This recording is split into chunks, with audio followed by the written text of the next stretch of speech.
आज हम हिंदी साहित्य के इतिहास में प्रैक्टिस सेट 3 करेंगे। ठीक है, इससे पूर्व हमने हिंदी साहित्य के इतिहास पर आधारित 2 प्रैक्टिस सेट पढ़ लिए हैं। प्रश्न संख्या 1, कृतकर्मणो कृति इत्यनेन सूत्रेण का विभक्ति विद्यते। अर्थात कृतकर्मणो कृति, इस सूत्र में कौन सी विभक्ति है? तो षष्ठी विभक्ति है इसमें। प्रश्न संख्या 2, राम में रावणम ममार में कौन सा लकार है? अर्थात किस समय की बात इसमें की जा रही है? तो इसमें लिट लकार आएगा, लिट लकार वाले समय की बात की जा रही है। प्रश्न संख्या 3, पितृ शब्द के प्रथमा बहुवचन का रूप है। अर्थात पितृ शब्द प्रथमा विभक्ति बहुवचन का रूप कौन सा है? पितरः है। प्रश्न संख्या 4, सज्जन का संधि विच्छेद क्या होगा? इसका संधि विच्छेद होगा सत प्लस जन। प्रश्न संख्या 5, आंख का काजल चुराना मुहावरे का अर्थ है। तो इसका अर्थ है सामने या पास की वस्तु चुरा लेना। यह मुहावरा आया हुआ है परीक्षा में, टीजीटी पीजीटी के भी जो हाल ही में परीक्षाएं हुई थी उनमें आया हुआ प्रश्न है ये। प्रश्न संख्या 6, किस वाक्यांश के लिए सही शब्द लिखा गया है? तो कलम की कमाई खाने वाला मसीजीवी। ठीक है, तो इसके लिए सही शब्द लिखा गया है। प्रश्न संख्या 7, उसने खा लिया होगा अर्थ की दृष्टि से किस प्रकार का वाक्य है? तो संदेहवाचक वाक्य है, संदेह की बात चल रही है इसमें। प्रश्न संख्या 8, निम्नलिखित शब्दों में से एक की वर्तनी शुद्ध है। तो किसकी है? आकंठ की शुद्ध वर्तनी है, वर्तनी शुद्ध है। प्रश्न संख्या 9, आदान के लिए विलोम शब्द क्या होगा? प्रदान होगा। प्रश्न संख्या 10, अतिवृष्टि का उचित विलोम दिए गए विकल्पों में से कौन सा है? अनावृष्टि। प्रश्न संख्या 11, कौन से शब्द युग्म का अर्थ भेद सही नहीं है? तो कौन से का नहीं है?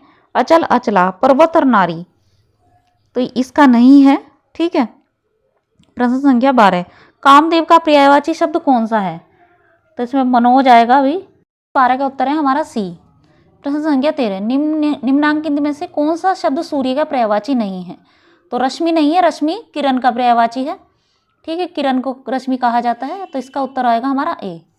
प्रश्न संख्या 14, निम्नलिखित में कौन सा शब्द देशज है? अर्थात देशज जो अपने आप से उत्पन्न हुए शब्द होते हैं जिनकी उत्पत्ति का पता न हो, तो डिबिया है इसमें।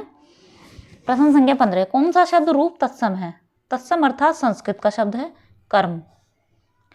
प्रश्न संख्या 16, स्वाभाविक स्वागत, इन दोनों शब्दों में कौन सा उपसर्ग है? तो दोनों में क्या है? पहले में स्व और दूसरे में सु प्लस आगत, ये उपसर्ग है इनमें। प्रश्न संख्या 17, उस शब्दांश को क्या कहते हैं जो किसी शब्द से पूर्व लगकर उस शब्द का अर्थ बदल देते हैं? तो उसको उपसर्ग कहा जाता है। जो किसी शब्द से पहले लगते हैं और उसका अर्थ परिवर्तित करते हैं वे उपसर्ग कहलाते हैं। प्रश्न संख्या 18, लौकिक शब्द में प्रत्यय है क्या है? इक, लोक प्लस इक, प्रत्यय, इक प्रत्यय होगा इसमें। प्रश्न संख्या 19, इन युग्मों में से कौन सा सही नहीं है? तो कौन सा नहीं है? राम लक्ष्मणों, अव्ययभाव समास नहीं है, इसमें होगा द्वंद्व समास, राम च लक्ष्मण च। ठीक है, तो इसलिए यह वाला सही नहीं है। प्रश्न संख्या 20, चौराहा में कौन सा समास है? चौराहा में है द्विगु समास, क्योंकि 4 रास्तों का समाहार, अर्थात पहला शब्द संख्यावाची है, इसलिए इसमें क्या है? द्विगु समास है। प्रश्न संख्या 21, प्रजा हित में कौन सा समास है? इसमें है तत्पुरुष, क्योंकि प्रजा का हित का इसमें क्या आ रहा है? संबंध बोधक शब्द प्रयोग हो रहा है, इसलिए तत्पुरुष समास है। विग्रह करने पर संबंध बोधक क्या है? शब्द प्रयोग हो रहा है। जैसे कि जो कारक होते हैं, जब किसी समास का विग्रह करने पर कारकों का ज़्यादा प्रयोग किया जाता है, उनमें क्या होता है? तत्पुरुष समास होता है। बाकी सब अपने तरीके से समझने वाली बात है इसमें तत्पुरुष समास को। प्रश्न संख्या 22, धर्म बुद्धि में समास है, तो कौन सा है? कर्मधारी है। ठीक है। प्रश्न संख्या 23, पवन शब्द में कौन सी संधि है? तो अयादि संधि है इसमें पवन शब्द में। प्रश्न संख्या 24, क अपि का संधि होगी कौन सी? कोई क अपि, संस्कृत में अ इस तरह से बन जाता है मिलाकर लिखने पर। प्रश्न संख्या 25, उच्चिष्ट शब्द का सही संधि विच्छेद क्या है? उत प्लस शिष्ट। प्रश्न संख्या 26, दिग्गज का संधि विच्छेद क्या होगा? दिक् प्लस गज। प्रश्न संख्या 27, उच्च श्रृंखल शब्द का संधि विच्छेद क्या है? उत्तर श्रृंखल। प्रश्न संख्या 28, अत्याचार शब्द में कौन सी संधि है? यण संधि है। ठीक, तो इस तरह के शब्द अगर कहीं मिले तो उसमें यण संधि ही ज़्यादातर मतलब मिलती है। प्रश्न संख्या 29, साधु आ रहे हैं वाक्य में साधु का वचन निर्धारित कीजिए। तो इसमें बहुवचन है, क्योंकि साधु आ रहे हैं, बहुवचन की बात चल रही है, बहुत से साधु। प्रश्न संख्या 30, कविता का बहुवचन क्या है? कविताएं हैं। प्रश्न संख्या 31, निम्नलिखित शब्दों में से स्त्रीलिंग शब्द है, क्या है? टकसाल। ठीक, बाकी सारे पुल्लिंग हैं। प्रश्न संख्या 32, अप्रामाण्यवाचक शब्दों के लिंग निर्णय का आधार है, क्या है? ए और बी दोनों सही हैं कि उनके साथ प्रयुक्त क्रिया, उनके साथ प्रयुक्त विशेषण, ठीक, ये दोनों इसलिए सही होंगे। प्रश्न संख्या 33, लिंग की दृष्टि से दही क्या है? दही एक पुल्लिंग शब्द है। प्रश्न संख्या 34, इनमें से पुल्लिंग शब्द कौन सा है? तो बुढ़ापा इसमें पुल्लिंग शब्द है, बाकी सारे स्त्रीलिंग शब्द हैं।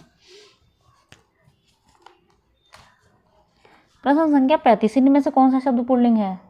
तो खटमल है। प्रश्न संख्या 36, कर्म कारक की विभक्ति है, तो को इसकी विभक्ति है। जिस तरह से मतलब कारक में क्या है और तत्पुरुष समास में कर्म कारक की विभक्तियाँ ही प्रयोग की जाती हैं ज़्यादा। प्रश्न संख्या 33, कारक के भेद हैं, कितने होते हैं? 8 होते हैं। संख्या 38, निम्नलिखित वाक्यों में से एक में करण कारक के विभक्ति चिन्हों का प्रयोग हुआ है। तो पैरों से चलना यात्रा, प्राणों से चलना जीवन, समुदाय से चलना समाज तथा देश और काल से चलना इतिहास कहलाता है। तो इसमें कारक और विभक्ति दोनों का प्रयोग हुआ है। प्रश्न संख्या 39, मेरी लड़की कौन है? वाक्य में कौन सा कारक है? तो आप कौन सा है? इसमें संबंध कारक है, संबंध की बात बताई जा रही है कि कौन है मेरी लड़की। प्रश्न संख्या 40, निम्नलिखित में से कौन सा शब्द विशेषण है? तो सौतेला। प्रश्न संख्या 41, वह ऊपर नीचे जाता रहता है, वाक्य में अव्यय पद है, तो ऊपर नीचे इसमें अव्यय पद होगा।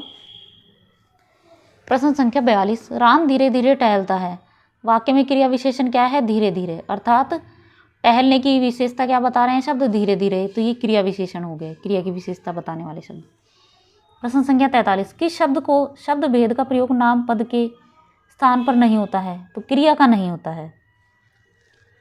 प्रश्न संख्या 44, निम्नलिखित में से एक कथन सही है, तो कौन सा है? सभी स्वर सघोष होते हैं। तो सभी स्वर कैसे होते हैं? सघोष होते हैं। प्रश्न संख्या 45, इनमें से कौन सा युग्म अघोष ध्वनि है? प फ अघोष ध्वनि है। प्रश्न संख्या 46, दृश्य श्रव्य काव्य से क्या अभिप्राय है? देखने के साथ साथ जिसे सुन भी सकें, जैसे चलचित्र वह दृश्य श्रव्य काव्य है, जैसे टीवी कहने का मतलब है। प्रश्न संख्या 47, मुस्लिम शासकों के समय भारत में न्यायालयों की भाषा कौन सी थी? तो जब यहाँ पर मुस्लिमों का शासन था तो उस समय न्यायालय की भाषा कौन सी थी? अरबी फारसी थी। प्रश्न संख्या 48, हिंदी के अंतर्गत मुख्यतः कितनी बोलियां हैं? तो 17 बोलियां आती हैं। प्रश्न संख्या 49, पावरी इनमें से किस बोली से संबंधित है? तो बुंदेली से है। प्रश्न संख्या 50, कौन सी बोली पश्चिमी हिंदी की नहीं है? तो बघेली नहीं है। प्रश्न संख्या 51, राजभाषा से क्या अभिप्राय है? तो सरकारी कार्यालयों की भाषा राजभाषा कहलाती है। प्रश्न संख्या 52, वर्तमान हिंदी का खड़ी बोली नाम किस कारण पड़ा है? तो इसमें खड़ी मात्रा का प्रयोग अधिक होता है इसलिए। प्रश्न संख्या 53, राम हृदय जाके नहीं विपत्ति सुमंगल ताही, राम हृदय जाके नहीं विपत्ति सुमंगल ताही, इसमें कौन सा अनुप्रास है? तो इसमें लाटा अनुप्रास है। प्रश्न संख्या 54, मखमल के झूले पड़े हाथी सा टीला में कौन सा अलंकार है? लुप्तोपमा, अर्थात इसमें उपमा पूरी नहीं है इसलिए लुप्त है, इसलिए इसमें लुप्त उपमा है। प्रश्न संख्या 55, सब को जानत तुम्हें सारे जगत जहान में, काव्य का कौन सा दोष है? पुनरुक्ति दोष है, क्योंकि इसमें क्या है? जगत भी आ रहा है, जगत का मतलब भी संसार और जहान का मतलब भी संसार है। तो जब किसी शब्द को बार बार प्रयोग किया जाए तो उसे पुनरुक्ति दोष कहा जाता है। प्रश्न संख्या 56, चंपू के 2 भेद हैं, तो कौन से विरुद्ध और क्रमबक हैं? प्रश्न संख्या 57, काशी का है क्या है? पाणिनि कृत अष्टाध्यायी की टीका है एक। प्रश्न संख्या 58, दीप जले शंख बजे के रचनाकार है कौन? कन्हैया लाल मिश्र प्रभाकर हैं।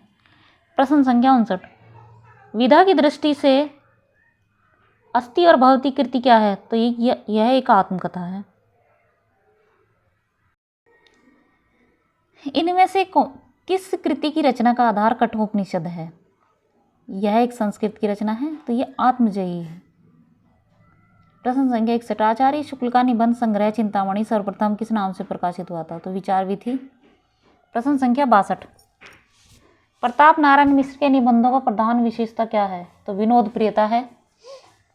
प्रश्न संख्या 63, निठल्ले की डायरी नामक हास्य व्यंग्य निबंध संग्रह के लेखक है कौन है? हरिशंकर प्रसाई। ये हास्य व्यंग्य निबंधकार माने जाते हैं। प्रश्न संख्या 64, ठलुआ कल्प निबंध संग्रह के लेखक है कौन है? गुलाब राय। प्रश्न संख्या 65, कफन कहानी में घीसू और माधव कफन के पैसों से क्या करते हैं? तो वे क्या करते हैं? पूड़ियाँ खरीद कर खाते हैं, बोतल भर शराब पीते हैं। तो इसमें दोनों काम सही है। प्रश्न संख्या 66, भीष्म साहनी द्वारा रचित कहानी संग्रह नहीं है, तो कौन सा नहीं? काट का सपना नहीं, बाकी सभी इन्हीं की रचनाएं हैं। प्रश्न संख्या 67, कानों में कंगना कहानी के लेखक हैं कौन है? राधिका रमन प्रसाद हैं। राधिका रमन प्रसाद सिंह हैं। प्रश्न संख्या 68, कोसी का घटवार कहानी के लेखक कौन है? शेखर जोशी की रचना है कोसी का घटवार। प्रश्न संख्या 69, ताई कहानी के लेखक है कौन है? विशंबरनाथ शर्मा है। प्रश्न संख्या 70, खंजर नयन के रचनाकार है कौन है? अमृतलाल नागर हैं। प्रश्न संख्या 71, मैला आंचल का प्रकाशन कब हुआ था? तो 1954 में मैला आंचल का प्रकाशन हुआ था। प्रश्न संख्या 72, गोदान की भाषा के संदर्भ में कौन सा वाक्य गलत है? तो इसमें कठिन भाषा यह गलत है, बाकी सभी वाक्य सही हैं। प्रश्न संख्या 73, सुरंग में सुबह उपन्यास के लेखक है कौन है? मिथिलेश्वर हैं। प्रश्न संख्या 74, मेला आंचल किस प्रकार का उपन्यास है? तो ये एक आंचलिक उपन्यास है। प्रश्न संख्या 75, बामन दास इनमें से किस उपन्यास का पात्र है? तो मेला आंचल का है। प्रश्न संख्या 76, हिंदी का प्रथम मौलिक उपन्यास है कौन सा है? परीक्षा गुरु। प्रश्न संख्या 77, हिंदी में नोवेल के अर्थ में उपन्यास पद का प्रथम प्रयोग किसने किया था? भारतेंदु हरिश्चंद्र ने। प्रश्न संख्या 78, गरीबी और जहालत इस रोग के दो कीटाणु हैं, मैला आंचल में है, वाक्य किसका है? तो यह प्रशांत का है। प्रश्न संख्या 79, ठेठ हिंदी का ठाठ किस विधा की रचना है? उपन्यास है। प्रश्न संख्या 80, राधाकृष्ण ने गौवध की समस्या का निवारण करने हेतु कौन सा उपन्यास लिखा था? निस्सहाय हिंदू लिखा था। प्रश्न संख्या 81, आचार्य रामचंद्र शुक्ल ने पहला अंग्रेजी ढंग का मौलिक उपन्यास कौन सा माना था? श्री निवास दास का परीक्षा गुरु। प्रश्न संख्या 82, इंद्र सभा के लेखक है कौन है? अमानत। प्रश्न संख्या 83, भारतेंदु हरिश्चंद्र कृत कौन सा नाटक अनुदित रचना है? तो विद्या सुंदर है। प्रश्न संख्या 84, दूसरा दरवाजा किस विधा की रचना है? यह एक नाटक है। प्रश्न संख्या 85, ध्रुव स्वामिनी नाटक की रचना किसने की है? जयशंकर प्रसाद। प्रश्न संख्या 86, विलक्षण बात यह है कि आधुनिक गद्य साहित्य की परंपरा का प्रवर्तक नाटक से हुआ है। तो इसमें से कथन किस इतिहासकार का है? तो यह आचार्य रामचंद्र शुक्ल जी का कथन है। प्रसाद जी के नाटकों में स्कंदगुप्त को श्रेष्ठ किसने कहा है? तो रामचंद्र शुक्ल जी ने। प्रश्न संख्या 88, इनमें से कौन सा नाटक भारतेंदु जी का नहीं है? रणधीर प्रेम मोहिनी नहीं है, बाकी तीनों भारतेंदु जी के नाटक हैं। प्रश्न संख्या 79, इनमें से कौन सा कवि नकेनवाद से जुड़ा है? तो केसरी कुमार। प्रश्न संख्या 90, प्रगतिवादी कवियों में अपनी विचारधारा से कट्टरतापूर्वक जुड़े रहने वाले कवि हैं कौन? गजानन माधव मुक्तिबोध। प्रश्न संख्या 91, निम्नलिखित में से कौन सी रचना महाकाव्य नहीं है? तो एक पल्लव है, ये महाकाव्य नहीं है। प्रश्न संख्या 92, शेर सिंह का शस्त्र समर्पण के रचनाकार हैं कौन है? जयशंकर प्रसाद। प्रश्न संख्या 93, अग्निपथ के पार चंदन चांदनी देश किसकी पंक्ति है? तो ये महादेव वर्मा की है। प्रश्न संख्या 94, कामायनी किसकी पुत्री थी? काम की। प्रश्न संख्या 95, सुमित्रानंदन पंत की काव्य कृति नहीं है कौन सी? नहीं, दीपशिखा नहीं, महादेव वर्मा जी की है ये। प्रश्न संख्या 96, अपराजिता के लेखक है कौन? अचल। प्रश्न संख्या 97, रत्नाकर कृत गंगा अवतरण किस छंद में लिखा गया है? रोला। प्रश्न संख्या 98, दिवस का अवसान समीप था, गगन तक कुछ लोहित हो चला, तरुशिका पर थी अब राजती कमलिनी, कुल बलवल्लभ की प्रभा। काव्य पंक्तियों का संबंध है किससे? प्रिय प्रवास से। प्रश्न संख्या 99, उद्धव शतक के रचनाकार कौन है? जगन्नाथ दास रत्नाकर। प्रश्न संख्या 100, जो हो मैंने आप कई बेर परिश्रम किया कि खड़ी बोली में कुछ कविता बनाऊं पर वह मेरे चित्तानुसार नहीं है। यह कथन किसने कहा? भारतेंदु हरिश्चंद्र ने कहा है। प्रश्न संख्या 101, भारत भारती के रचनाकार कौन है? कौन? मैथिली शरण गुप्त। प्रश्न संख्या 102, फागु की भीड़ अभिरन में गही, गोविंद ले गई भीतर। गौरी इसके रचनाकार हैं कौन है? पद्माकर। प्रश्न संख्या 103। अभिधा उत्तम काव्य है, मध्य लक्षणालीन। अधम व्यंजना रस बिरस, उल्टी कहत नवीन। शब्द शक्ति के विषय में निम्नलिखित कथन किसका है? तो यह देव कवि का है। प्रश्न संख्या 104। भाषा बोली जान ही जिनके कुल के दास, यह कथन किस कवि का है? केशव दास। प्रश्न संख्या 105। निम्नलिखित में से कौन सा मतीराम का ग्रंथ नहीं है? तो रसविलास नहीं है। प्रश्न संख्या 106। किस कवि का यश उसकी रचनाओं के परिमाण के हिसाब से नहीं होता, बल्कि गुण के हिसाब से होता है? शुक्ल जी का यह कथन किस रीतिकालीन कवि के संबंध में? तो बिहारी जी के संबंध में है। प्रश्न संख्या 107। नहीं पराग नहीं मधुर मधु, नहीं विकास इहीं काल। अली कली ही सो बिंदियो, आगे कौन हवाल। काव्य पंक्ति किस भाषा की हैं? तो ब्रज भाषा में लिखी गई है। प्रश्न संख्या 108। इनमें से कौन सी रचना सेनापति की है? तो कवित रत्नाकर है। प्रश्न संख्या 109। निम्नलिखित में से सूरदास के भ्रमर गीत में किसकी प्रतिष्ठापना है? किसकी प्रतिष्ठापना है? सगुण की सरसता की। प्रश्न संख्या 110। भक्ति काल के किस कवि को जड़िया विशेषण से विभूषित किया जाता था? नंददास जड़िया। प्रश्न संख्या 111। शुद्धाद्वैतवाद दर्शन के प्रवर्तक आचार्य का नाम क्या है? वल्लभाचार्य। प्रश्न संख्या 112। दशरथ सुत तुहिं लोक बखाना, राम नाम को मरम न जाना। उपयुक्त काव्य पंक्ति किसने कही है? तो कबीरदास जी ने। प्रश्न संख्या 113। तुलसीदास किस दार्शनिक मत के भक्त कवि थे? विशिष्टता द्वैतवाद के थे। प्रश्न संख्या 114। मीराबाई के गुरु कौन थे? हरिदास। प्रश्न संख्या 115। उपदेश रसायन रास के रचनाकार है कौन है? जिनदत्त सूरी की रचना है ये। प्रश्न संख्या 116। स्वयंभू की कृति का नाम क्या है? पौम चरयू। प्रश्न संख्या 117। इनमें कौन सा कवि आदिकाल का नहीं है? तो नाभादास नहीं है, बाकी सभी आदिकाल के कवि हैं। प्रश्न संख्या 118। अपनी पहेली और मुखरियों के लिए कौन जाने जाते हैं? मीर खुसरो। प्रश्न संख्या 119। आचार्य शुक्ल ने रसो शब्द का संबंध किस शब्द से माना है? तो रसायन से माना है। प्रश्न संख्या 120। गोरी सोवे सेज पर डारे केस, पंक्ति किस के द्वारा रचित है? मीर खुसरो। प्रश्न संख्या 121। भाषा काव्य संग्रह किसकी कृति है? महेश दत्त शुक्ल। प्रश्न संख्या 122। आदिकाल को बीजोपन काल नाम किसने दिया है? तो ये आचार्य महावीर प्रसाद द्विवेदी जी ने दिया है। प्रश्न संख्या 123। हिंदी शब्दानुशासन के लेखक है कौन? किशोरीदास वाजपेयी। प्रश्न संख्या 124। किस इतिहास लेखक ने अपने इतिहास ग्रंथ में लगभग 5000 कवि का विवरण दिया है? तो मिश्रबंधु। प्रश्न संख्या 125। निम्नलिखित में भाववाचक संज्ञा शब्द है तो कौन सा है? बुद्धिमता भाववाचक संज्ञा शब्द है।